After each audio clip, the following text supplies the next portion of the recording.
I think you hit on something really good here, which is companies are messy, right? They're not perfect. They are a complete. I always like to describe it as companies are just a bunch of people who gathered around and lit their hair on fire and started running and trying to put it out, because that's not the mindset that most seekers have. All right, most people who are transitioning careers are, oh my gosh, Google is this polished piece of art that I need to somehow find my way into the museum that and like break in, or they look at these things through all or nothing perfect glasses, right? I'm either perfect for this job or I'm never going to get it, or I'm perfect for this thing or I'm never going to get it.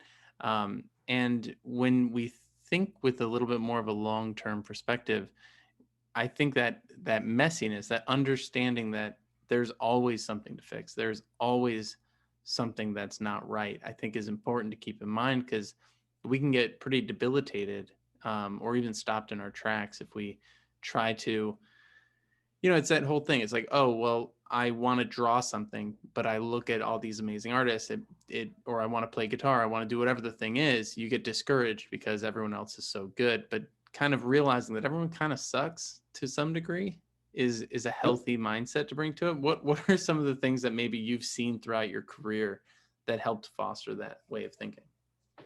Yeah, I mean, I think the sort of thinking that you're perfect or you're never going to get it is, I mean, that's not going to work.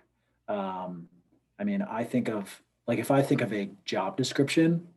So as somebody on the other side, I mean, I haven't looked for a job in a long time, but as somebody who on the other side who occasionally will be involved in sort of candidates or new hires or whatever, um, there's no such thing as like a perfect candidate. It doesn't exist.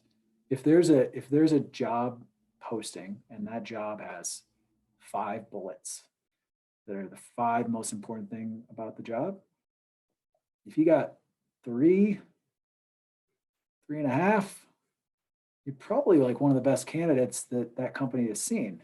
Now, yes, there are exceptions to that rule. If you're Google or Facebook or Amazon or something like that, that is way more difficult. And you probably got to have 4.5 of the 5.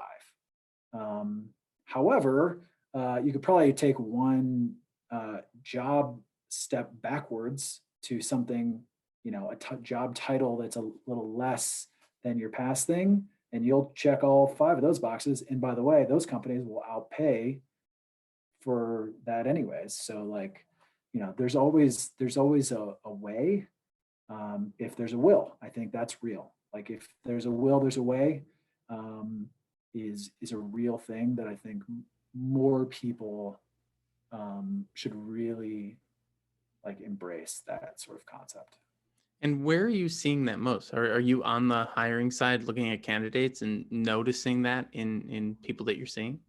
I am not actively sort of like looking at candidates myself. I mean, Infutor has hired a lot of people in a pretty short period of time. I've been around for a lot of it. And the best hires we made, like that have been there and have done the thing that we've needed them to do and done it consistently for a long time, weren't perfect hires. And by the way, some of the people that we did hire that didn't work out were also not perfect hires.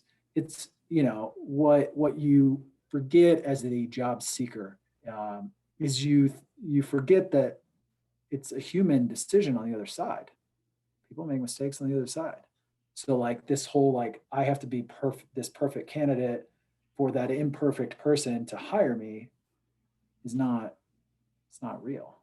Well, and a Um, lot of this comes down to fear, right? Because that's the other thing on the hiring yep. side is no one wants to be the person that hires the person that quits after a month, or like that hires the person that performs poorly. And so you end up getting these like death by committee hiring processes where it goes on for 7 to 10 interviews, and you need a whole committee of people to agree or have a majority and things like that. But again, it is that same thing. It's this fear that is getting in the way of us being able to um, show up well at the interview or be able to interview well, because most people aren't trained on how to interview. And then you kind of, everyone is so worried about what's going to happen down the line that they're making bad short term decisions that are going to affect those long-term decisions as well.